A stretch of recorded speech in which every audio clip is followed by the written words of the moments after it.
Hello guys, welcome back to my channel. चलिए start करते हैं आज के नए टॉपिक से। तो आज का नया टॉपिक है आपका प्रेसिपिटेशन। ये हाइड्रोलॉजी में है, ठीक है, हाइड्रोलॉजी सब्जेक्ट में। तो आप सभी जानते हो बारिश होती है सर, बारिश होती है। मैं आपसे पूछूं कि बारिश कहाँ से होती है, आप बोल दोगे सर आसमान से होती है। मैं पूछूं बारिश कैसे होती है, ये तो नहीं बता पाओगे। बारिश क्यों होती है, ये भी नहीं बता पाओगे। बारिश क्या है, ये भी नहीं बता पाओगे। तो इन क्वेश्चनों का आंसर आज इस वीडियो में जानेंगे कि वर्षारोपण क्या चीज़ है और आपका प्रेसिपिटेशन क्या चीज़ है, ठीक है। देखो, प्रेसिपिटेशन बोल रहा है कि कोई भी चीज़ जो आसमान से, precipitation movement of water on earth surface from atmosphere various form. कह रहा है प्रेसिपिटेशन जो है वह मूवमेंट करता है। मूवमेंट कहाँ करता है?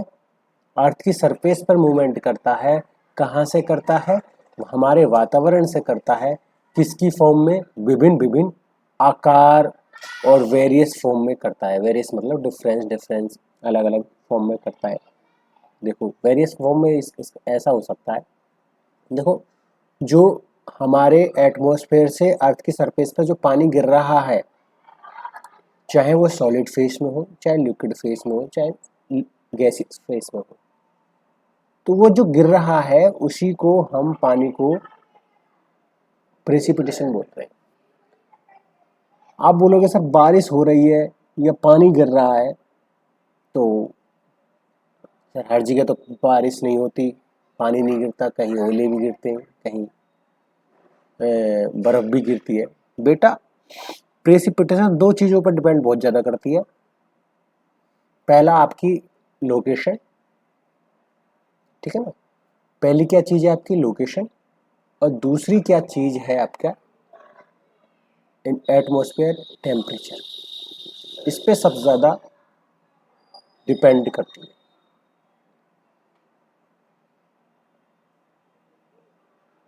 पानी कहाँ गिर रहा है? रेगिस्तान में गिर रहा है या पहाड़ों में गिर रहा है या सरफेस पे गिर रहा है? ये सबसे ज़्यादा मोस्ट इम्पोर्टेंट चीज़ है कि पानी कहाँ गिर रहा है।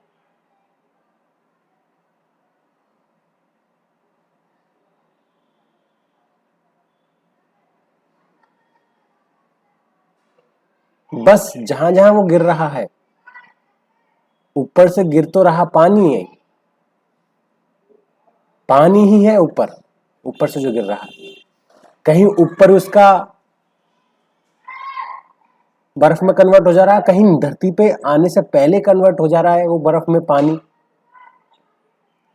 कहीं नीचे से ऊपर इवोपरेशन के समय जब पानी ओशन से इवोपरेट होता रहता है, बादलों में जाता है, कंडेंसेशन होता है, तो कहीं कहीं ऐसा जगह है कंडेंसेशन के दौरान वह पानी में न कन्वर्ट होके वह फ्रीजिंग पॉइंट टेम्परेचर की वजह से वो बर्फ में कन्वर्ट हो जाता है।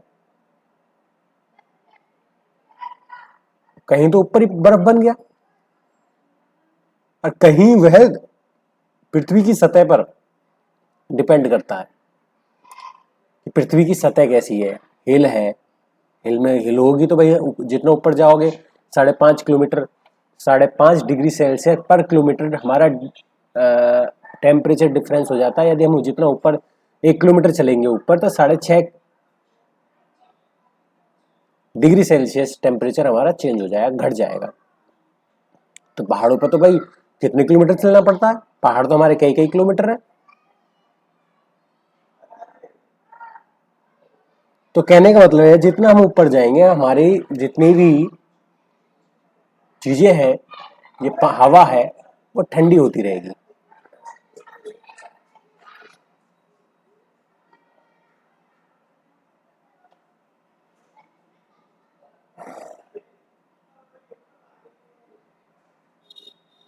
हम कह सकते हैं कि जैसे मान लीजिए, कि, कि कि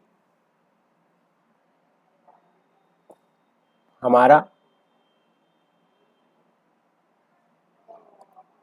ओशियन है, ओशियन से इवोपरेट हुआ, कहां पहुंचा, क्लाउड में, कहां पहुंचा, क्लाउड में।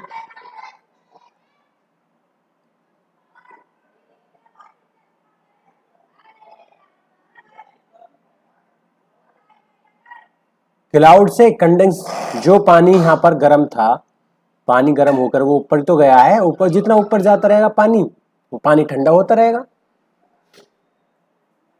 पानी जब ठंडा होता रहेगा तो वो बूंदे जो आपस में जो उड़ी थी, उड़कर वो आसमान में गई थी, बादलों में गई थी, वह बादलों में इकट्ठी होना चालू कर देंगी। और जब वह इतनी ज्यादा इकट्ठी हो जाए कि उस पर ग्रेविटी काम करना असर कर दे, तो जब बारिश हो जाती है, जब ज्यादा लोड हो जाता है।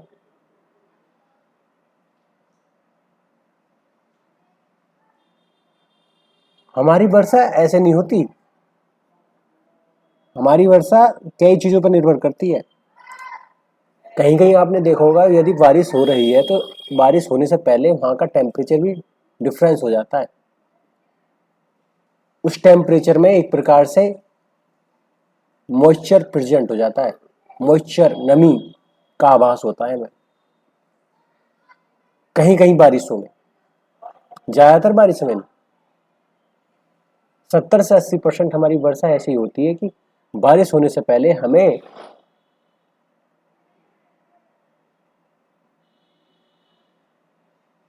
हमारे एटमॉस्फेयर में ह्यूमिडिटी की मात्रा बढ़ जाती है।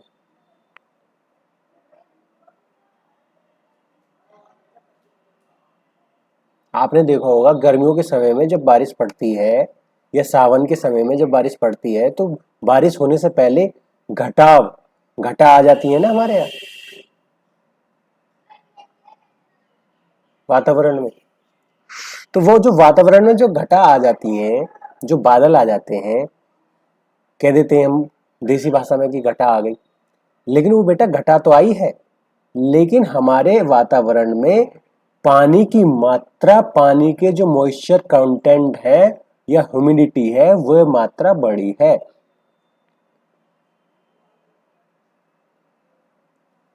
ओशियन से जाने वाली जो इवेपोरेट हो रही है पानी की बूंदें, वह हमारे डस्ट पार्टिकल और नमक के कणों से जुड़कर आसमान में चली जाती हैं।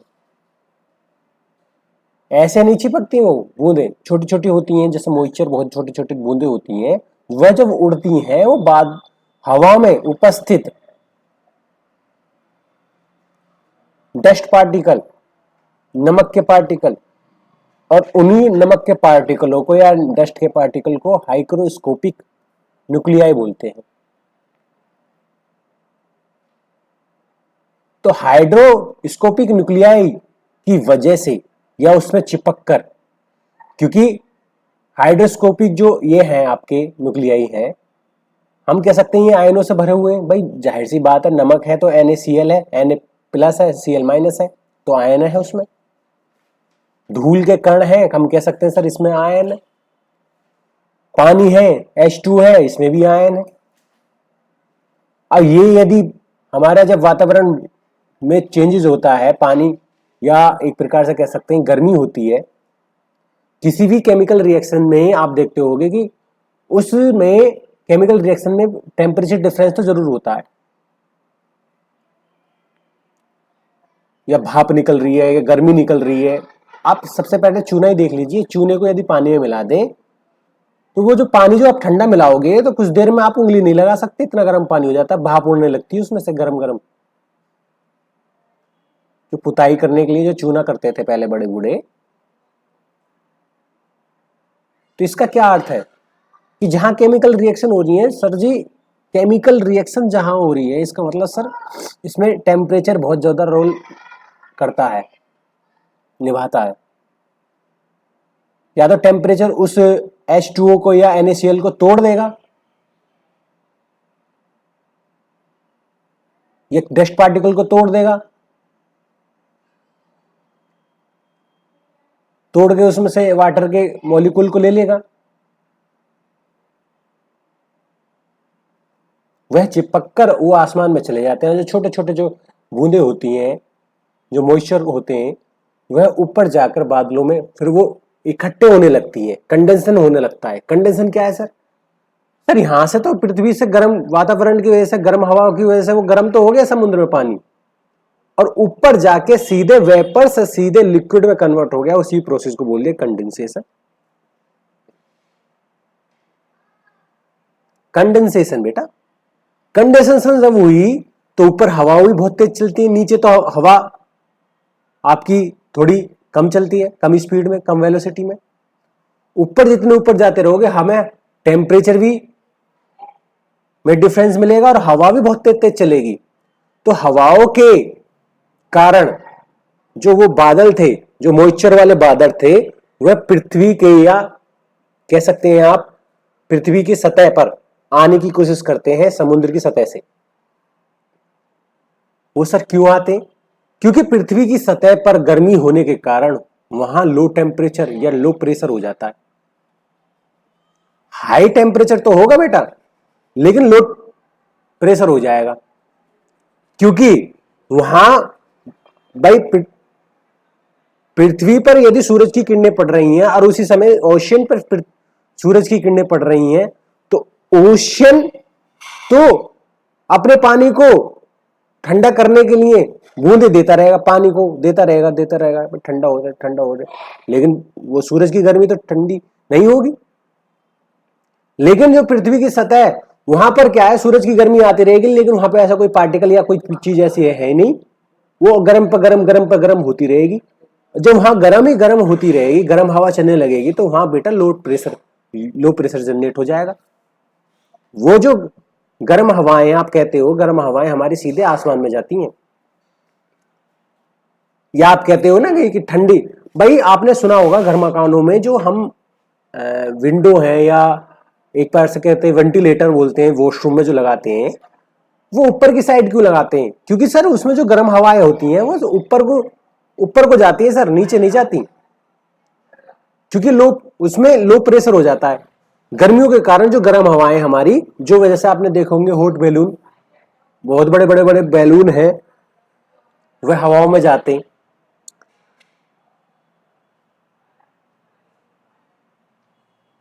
वह हवा में तो चले जाते हैं, वो हवा में जाते कैसे?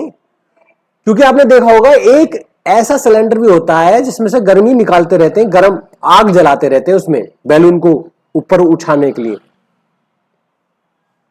कि जितना ऊपर उठाना है इतने हमें आग देनी है। वह आग क्या काम करती है? वो धीरे धीरे धीरे बैलून के अंदर गर्म हवाएं उत्पन्न करती हैं। तो गर्म हवा हमारी सीधे कहां जाती है? आसमान में जाती है।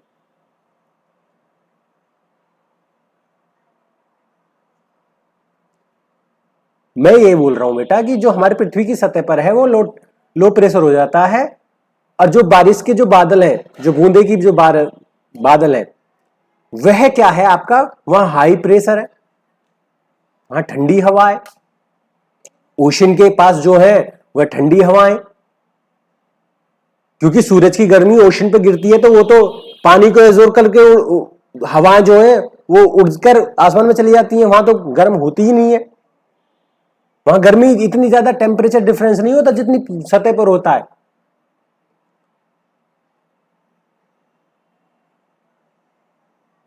तो सतह पर बेटा बहुत ज्यादा डिफरेंस हो जाता है लो प्रेशर के कारण। वो हवाएं जो है वो इधर को ले आती है लो प्रेशर की वजह से, क्योंकि वहां लो प्रेशर होता है, जाहिर सी बात है जहां हाई प्रेशर होगा वो ऑटोमेटिक हाई प्रेशर से लो प्रेशर की तरफ भागेगा। तो हमारी पृथ्वी पर लो प्रेशर पहले से रहता है, इस वजह से हमारी वो जो समुद्र के जो बादल थे वो धीरे धीरे हमारे इधर आते रहते हैं हिमालय साइड।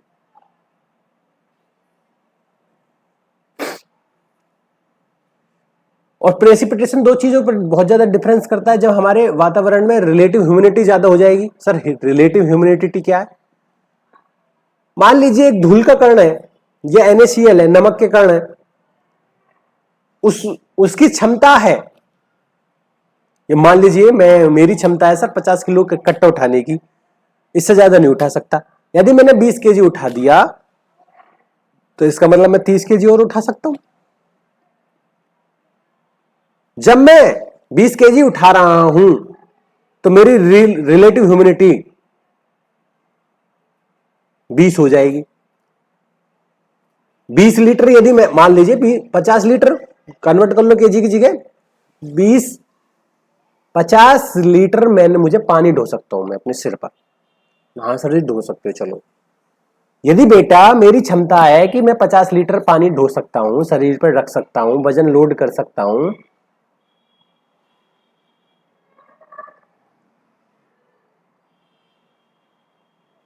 और मैं 20 लीटर की कैन लेके बोतल की वो से उठा रहा हूं, तो मेरी रिलेटिव ह्यूमिडिटी 20% होगी। अच्छा सर ये बोलना चाह रहे हो कि धूल के कणों में जो जितना उसमें क्षमता होती है, अच्छा अच्छा क्षमता होती है, उसके हिसाब से रिलेटिव ह्यूमिडिटी डिसाइड होती है। अच्छा हाँ मैं बेटा यही समझा रहा हूं कि धूल के कण या जो डस्ट पार्टिकल है या हाइड्रोस्कोपिक जो न्यूक्लियाई पार्टिकल है या हवा है जिसे हम एयर बोल देते हैं, एयर की क्षमता है बेटा उसे भाई ये भी तो डिपेंड करती है लोकेशन पर, एयर कैसी है। हॉट एयर है तो वो फैलेगी, और कूल एयर है तो वो सुकड़ेगी। मैं क्या चीज समझा रहा हूं बेटा, मैं ये बोल रहा हूं कि रिलेटिव ह्यूमिडिटी कुछ नहीं है, जितनी हवा में पानी को क्षमता करने की या होल्ड करने की कैपेसिटी है उसको ही बोलते हैं रिलेटिव ह्यूमिडिटी। मान लीजिए मैं मेरे को 50 लीटर पानी उठा सकता हूं, मैं ढो सकता हूं, और मैंने 50 का 50 सिर पर ढो दिया पानी, तो मेरी जो रिलेटिव ह्यूमिडिटी होगी वो 100% हो जाएगी। जब मैं 50 ढो सकता हूं, 50 मेरी कैपेसिटी और 50 ही मैंने ढो लिया, गुणा 100%, 100 से कर दी तो 100 हो गया, तो मेरी रिलेटिव ह्यूमिडिटी कितनी होगी, कितनी होगी 100%। ऐसे ही यदि डस्ट पार्टिकल की जो कण है, जो एयर है, एयर में यदि पानी की होल्ड करने की क्षमता है 100% हो जाए, अब 100% तो होगी, उससे ज्यादा तो वो क्षमता होल्ड कर नहीं सकती। यदि उससे ज्यादा करेगी तो फिर वो तो फिर नीचे गिरने लगेगा, तो वो जब नीचे गिरने लगता है तो उसी को हम बारिश बोल देते हैं। इसलिए आपने देखा होगा कि बारिश होने से पहले हमारे वातावरण में नमी का हो जाती है।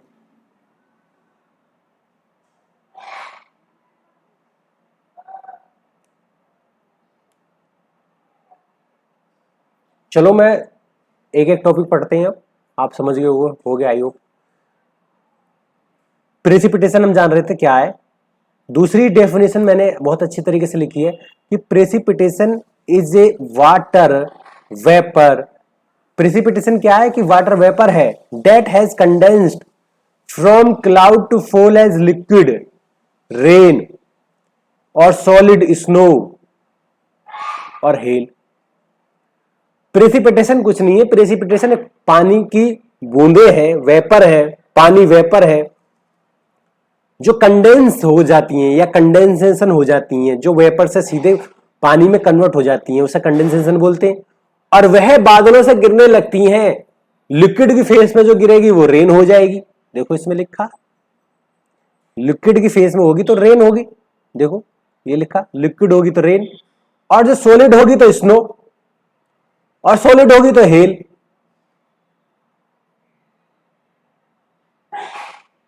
तीसरी डेफिनेशन देखो, precipitation is the part of the water cycle. Precipitation क्या है, वाटर साइकिल का एक पार्ट है, भाग है, हिस्सा है, that deliver water from the atmosphere of the earth surface, जो डिलीवर करता है हमारे वातावरण में पानी को, किस पर, अर्थ सरफेस पर, पृथ्वी की सतह पर वातावरण से पानी को डिलीवर करता है, वही प्रेसिपिटेशन है। और ये किसका हिस्सा है, वाटर साइकिल का। ठीक है बेटा, अब हमने प्रेसिपिटेशन की डेफिनेशन समझ ली कि व्हाट इज द प्रेसिपिटेशन। आपको समझ में आ गई ना प्रेसिपिटेशन।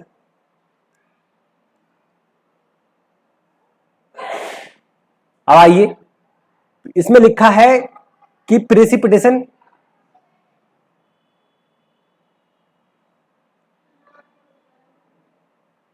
कॉजेज भी लिखे हैं, रिलेटिव ह्यूमिडिटी भी लिखी है।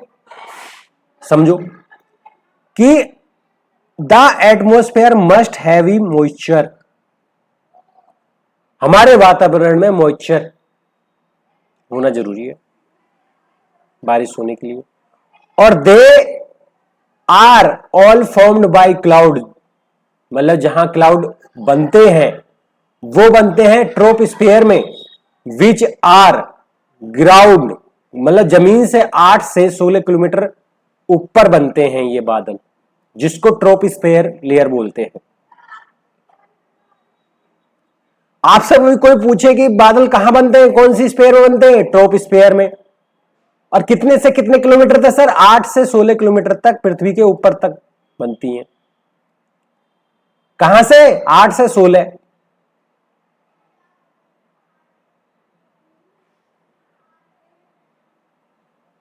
सर किस कारण होती है ये देखो, कॉजेज भी लिखे, कॉजेज भाई हमारे एटमॉस्फेयर में वेपर ज्यादा होगी तो वेपर प्रेशर ज्यादा होगा, वेपर प्रेशर ज्यादा होगा तो हमारी ह्यूमिडिटी ज्यादा होगी, ह्यूमिडिटी ज्यादा होगी तो रिलेटिव ह्यूमिडिटी ज्यादा होगी। सर वेपर क्या, पानी की जो छोटे छोटे बूंदे, छोटे छोटे आकार में जो बूंदे होती हैं, छोटे छोटे में। और जब हमारे वातावरण में पानी की बूंदें बहुत छोटी छोटी होंगी और वो बहुत ज्यादा होंगी तो उनमें प्रेशर भी लग रहा होगा, उन्हीं को बोल दिया वेपर प्रेशर। और ह्यूमिडिटी को हम बोलते हैं आर्द्रता। ह्यूमिडिटी कुछ नहीं है, हमारे एटमॉस्फेयर में जो पानी की मात्रा बढ़ जाती है उसी को ह्यूमिडिटी। रिलेटिव ह्यूमिडिटी मैंने बताई दी। और देखो इसमें 3-4 डेफिनेशन में और भी लाया हूं, बहुत best definition. Sir relative humidity क्या है, 2 डेफिनेशन तो हम जरूर पढ़ेंगे, बहुत ज्यादा इंपॉर्टेंट है समझने के लिए, है ना। अब दूसरा समझ लीजिए, हमें तो सर समझ में आ गया कि हमारे एटमॉस्फेयर में पानी बारिश होने से पहले भाई टेम्परेचर डिफरेंस हो जाएगा या क्या होगा, ह्यूमिडिटी की मात्रा बढ़ जाएगी। या सर हमारे ऐसा भी हो सकता है टेम्परेचर कम हो जाए तो तब बारिश हो जाती है, जब प्रेसिपिटेशन होता है। कैसे सर, कैसे, ये दोनों मुझे समझ में नहीं आए। मान लीजिए बेटा कोई कुछ नहीं, मैं एक बोतल सोच रहा था। मान लीजिए एक बोतल है, मेरे पास बोतल नहीं है समय, लेकिन मान लो ये बोतल है,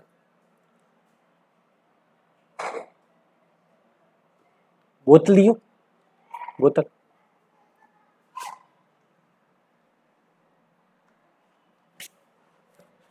मान लो ये बोतल है।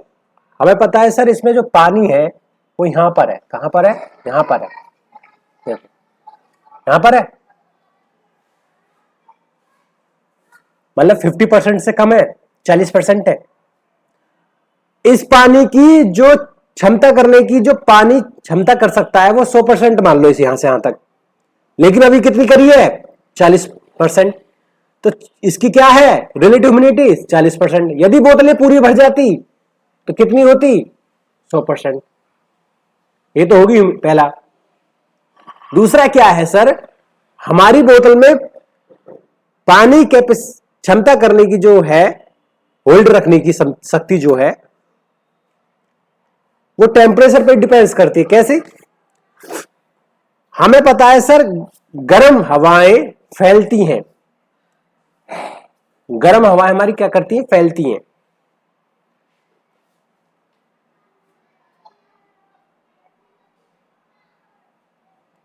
और ठंडी हवाएं हमारी सिकुड़ती हैं।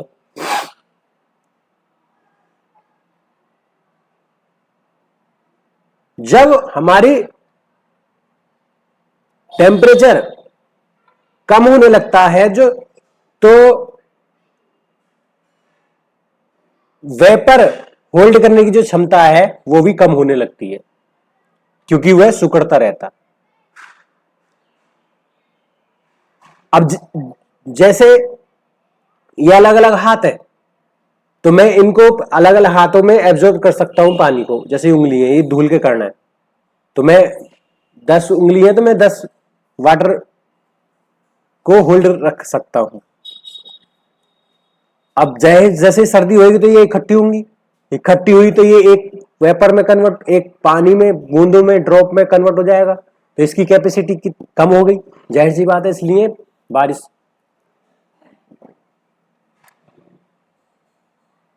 समझिए बारिश क्यों होती है, कैसे होती है बारिश, क्या है, व्हाट इज प्रेसिपिटेशन, मैंने बता दिया।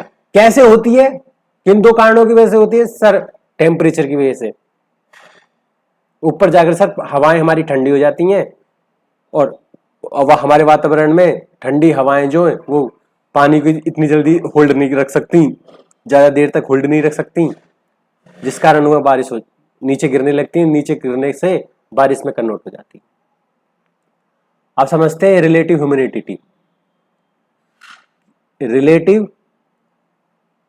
Humidity, it is a measure of the current amount of water vapor in the air, मतलब current amount of water vapor in the air compared to the maximum amount of water vapor in the air can hold at a given temperature expressed as a percentage। कितनी अच्छी line बोली है कि जो आपकी the current amount of water vapour in the air, जो मेरी वर्तमान में रहेगी, और द मैक्सिमम, मैक्सिमम मेरी मैं कर सकता हूं 100%, maximum amount of water vapour the air can hold at a given temperature, express करते हैं किसमें हम, परसेंटेज में। दूसरी समझ लो, the percentage of moisture present, हम मॉइस्चर जो प्रेजेंट है इन दी एटमॉस्फेयर में, मॉइस्चर प्रेजेंट है हमारे वातावरण में, उसको हम परसेंटेज में दिखाएं, हमारे वातावरण में कितनी मॉइस्चर है, यदि उसको हम परसेंटेज में दिखाएं as compare to the full capacity, उसकी फुल कैपेसिटी के हिसाब से, at a given temperature is known as relative humidity. ठीक है, अब चलते,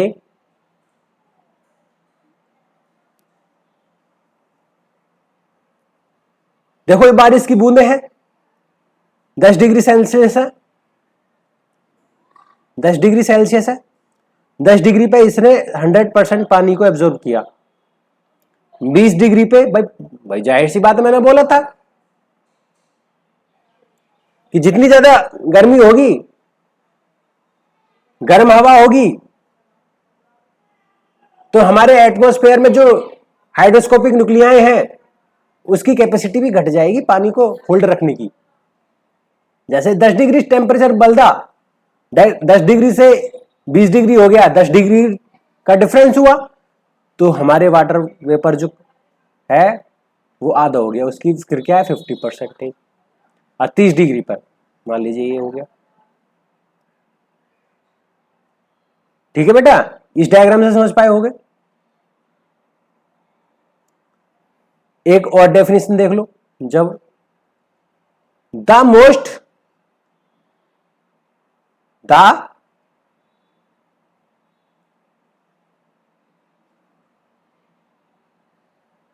most commonly used measure to humidity is a relative humidity, जो सबसे ज्यादा यूज की जाती है ह्यूमिडिटी को मेजर करने के लिए वो रिलेटिव ह्यूमिडिटी होती है। Relative humidity can be simply defined as the amount of water in the air relative to the saturation amount of the air can hold at a given temperature। वही है बेटा, multiply by 100। यहां 10 degree पर 100% है, यहां 20% है, 20 degree पर 52% होगी, 30 डिग्री पर 28% होगी हमारी बात। वही डायग्राम है पिछली बार की तरह, लेकिन मैं लाया हूं आपको समझाने के लिए इतने ज्यादा। तो आई होप ये रिलेटिव ह्यूमिडिटी और प्रेसिपिटेशन आप समझ पाए होगे। तो इस वीडियो में हमने दो डेफिनेशन समझी है, व्हाट इज प्रेसिपिटेशन सॉरी, और what is a relative humidity. I hope इस वीडियो में आपको समझ में आया होगा। यदि समझ में आया हो तो लाइक कर दीजिएगा, जिससे मुझे मोटिवेशन मिलती रहे, मैं और अच्छे तरीके से पढ़ा सकता हूँ, जो मेरी कमियां हैं उन्हें सुधार सकता हूँ। आई होप इस वीडियो को आपको पसंद आई हो। वीडियो पसंद आई हो तो लाइक करें, इस चैनल को सब्सक्राइब करें। थैंक यू बेटा, जय हिंद।